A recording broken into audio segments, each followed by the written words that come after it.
안녕하세요. 살면서 누구나 한 번쯤 마음이 막 두렵고 좀 답답하고 그럴 때가 있죠. 실제로 한국인이 하루 평균 3시간 넘게 걱정하면서 지낸다는데, 웃는 시간은 고작 90초, 뭐 그렇다는 통계가 있더라고요. 흥미로운 통계네요. 여러분의 오늘은 어떠셨나요? 혹시 마음이 복잡하거나 두려움이나 불안 같은 감정이 있으셨나요? 이런 감정들, 성경은 어떻게 바라보고 있을까요?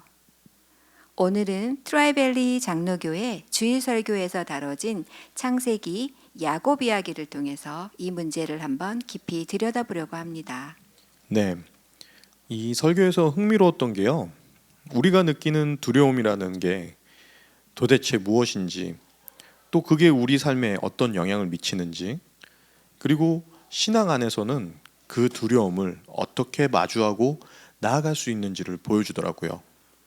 맞아요. 그냥 단순히 두려워하지 마세요. 이런 말이 아니라 두려움의 근본적인 이유를 자세히 들여다보는 느낌이었어요. 그렇죠. 그 근원을 알고 대처하는 지혜, 뭐 그런 걸 찾아보는 시간이죠. 설교의 중심에는 야곱이 있는데요. 그가 20년 만에 고향으로 돌아가려는데 놀라운 소식을 듣게 됩니다. 예전에 자신이 속였던 형 에서가 무려 400명을 이끌고 자신을 향해 오고 있다는 거예요. 와, 400명이면 진짜 엄청난 숫자죠. 네, 성경에서도 창세기 32장 7절에 야곱이 심히 두렵고 답답하여 라고 기록되어 있더라고요. 야곱은 바로 그 순간 형 에서가 나에게 복수하러 오는구나 이렇게 생각했겠죠. 과거에 자신이 잘못한 일이 있었으니까요. 네, 바로 그 지점인데요. 설교에서는 이 두려움의 특징 중 하나를 말씀하셨어요. 바로 아직 일어나지 않은 일에 대한 두려움이라는 거예요. 이 부분이 특히 인상 깊었어요. 아직 일어나지 않은 일에 대한 두려움. 네, 실제로 형에서는 뭐 야곱을 해치러 간다 이런 말 한 적 없거든요. 그냥 400명 데리고 오고 있다. 이게 다였어요. 듣고 보니 그러네요. 목사님 말씀 중에 격투기 선수 효도르의 이야기 기억하시나요? 경기 자체보다도 혹시 가족에게 무슨 일이 생길까봐 더 두려워하는 마음이 있다는 얘기였죠. 그 얘기 있었죠. 네. 결국 말하자면 우리가 느끼는 두려움은 아직 경험하지 못한 미래, 즉, 불확실성에 대한 두려움인 거였어요. 그런데 이 두려움이 단순한 감정으로만 끝나는 게 아니라 야곱의 행동에도 바로 영향을 미쳤다는 점이 중요한 것 같아요. 네, 맞아요. 하나님이 분명히 야곱에게 약속하셨잖아요. 안전하게 돌아오게 해주겠다라고요. 그런데 야곱은 그 약속을 잠시 잊어버리고 자기 나름대로 재산과 가족을 나누는 등 인간적인 꾀를 부리게 되죠. 그게 참 인간적인 모습이었죠. 네, 그런데 이게 야곱만의 이야기는 아닌 것 같아요.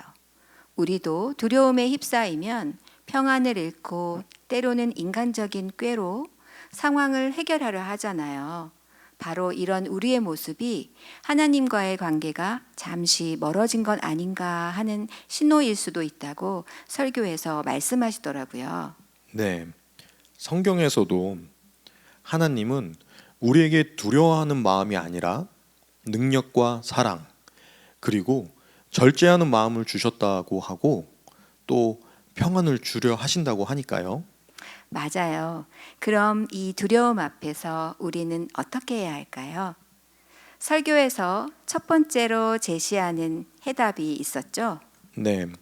그 첫 번째 열쇠는 하나님의 약속을 붙들고 기도하는 거였어요.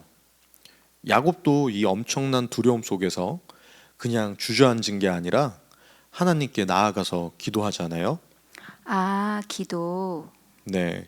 그냥 막연하게 도와주세요 하는 게 아니라 주께서 이전에 저에게 말씀하셨잖아요. 반드시 은혜를 베풀겠다라고요. 그 약속을 붙잡고 기도하는 거예요. 마치 아이가 부모에게 아빠 약속하셨잖아요 하듯이요. 맞아요. 목사님께서도 바로 그 비유를 드셨죠. 우리도 하나님의 말씀을 근거로 약속하셨으니까 당당하게 기도할 수 있다는 거예요. 와, 그게 되게 중요한 포인트네요. 그냥 막연한 기도가 아니라 약속에 근거한 기도. 그럼 두 번째 해답은 뭐였죠? 그 두 번째는 이미 받은 은혜를 기억하는 것이었어요. 은혜를 기억하는 것. 네. 사실 야곱의 형 에서를 만나기 바로 직전에 하나님께서 마하나임, 즉 하나님의 군대를 보여주셨어요. 너 혼자가 아니야. 내가 함께 하고 있어. 라는 강력한 사인이었죠. 와, 하나님의 군대요. 정말 엄청난 건데요. 맞아요. 하나님께서 엄청난 위로와 확신을 주셨음에도 불구하고 야곱은 그 강력한 은혜의 사인을 그냥 두려움 때문에 지나쳐 버린 것처럼 보였어요. 눈앞에 형 에서와 400명만 보였던 걸까요? 네, 맞습니다. 설교에서도 지적하셨듯이 우리가 두려움에 사로잡히면 눈앞의 위협, 내 재산이나 내 목숨 같은 것들에만 집중하게 돼서 하나님이 이미 베풀어 주신 은혜나 보호 장치를 놓치게 되는 경우가 많죠. 그렇죠. 그 마하나임이라는 엄청난 은혜를 보고도 여전히 자기 꾀를 내는 야곱처럼요. 혹시 우리 삶에서도 두려움 때문에 놓치고 있는 마하나임은 없는지 한번 돌아볼 필요가 있을 것 같아요. 네, 정말 중요한 질문인 것 같습니다. 그럼 세 번째 해답은 뭐였나요? 이건 좀 의외였던 것 같은데. 네, 저도 처음엔 좀 의외였어요. 하나님의 약속을 믿고 가만히 기다리는 거. 가만히 기다린다? 보통 불안하면 막 뭐라도 해야 될 것 같잖아요. 맞아요. 보통 사람이라면 야곱처럼 두려움에 사로잡혔을 때 자기 나름대로 계획을 세우고 재산이나 가족을 여러 부분으로 나눠서 안전을 도모하려고 하잖아요. 그런데 야곱은 결국 그런 인간적인 계획 대신 모든 것을 내려놓고 하나님을 믿고 형 에서에게 나아가게 됩니다. 그랬군요. 네.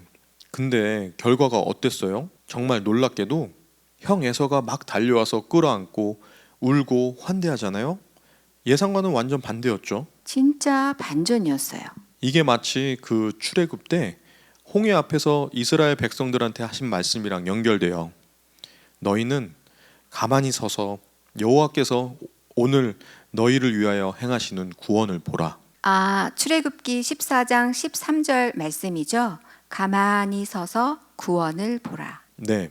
여기서 가만히 있는다는 게 그냥 손 놓고 아무것도 안 한다는 게 아니라 내가 조급하게 막 내 생각대로 움직여서 오히려 하나님의 일을 방해하지 않고 그분의 일하심을 신뢰하면서 기다리는 것. 그것은 바로 적극적인 믿음의 자세라고 설교는 말하고 있어요. 그렇군요. 그냥 멍하니 있는 게 아니라 적극적인 믿음의 자세로 기다리는 거네요. 네, 맞습니다. 네, 정리해 보면 오늘 설교의 핵심은 두려움이 결국 불확실한 미래 때문에 생기고 우리의 평안을 빼앗아 가지만 그럼에도 불구하고 그것을 마주하고 극복할 방법이 있다는 것이네요. 그렇죠. 하나님의 그 변치 않는 약속, 그 약속의 말씀을 붙잡고 기도하고 또 이미 우리 삶에 함께 하셨던 그 은혜의 증거들, 마하나임 같은 것들을 잘 기억하고 그리고 마지막으로는 그분의 때와 방법을 신뢰하면서 가만히 기다릴 줄 아는 적극적인 믿음의 자세, 이게 필요하다는 거죠. 네, 정확합니다. 그렇게 할 때 두려움을 넘어설 수 있다는 희망을 우리에게 주는 거죠. 설교 마지막에 나온 찬송가 가사도 참 좋았는데요. 그 두려움이 변하여 내 기도 되었고 전날의 한숨 변하여 내 노래 되었네. 우리의 두려움도 기도로 한숨도 찬양으로 바뀔 수 있다는 거잖아요. 네, 그래서 이 이야기가 어쩌면 지금 이 말씀을 듣고 계신 여러분께도 질문을 던지는 것 같습니다. 지금 당신은 눈앞에 보이는 두려운 현실에만 집중하고 계신가요? 아니면 보이지는 않지만 늘 함께 하시는 하나님의 약속과 능력을 더 신뢰하고 계신가요? 청취자 여러분, 오늘 잠시 멈춰서 여러분의 삶 속에서 이미 경험했던 하나님의 도우심과 은혜를 의식적으로 떠올려 보는 시간을 가져보면 어떨까요? 그 기억들이 지금 느끼는 불안과 두려움에 새로운 시각을 열어주고 평안과 신뢰를 회복하는 힘이 될 수 있을 거예요.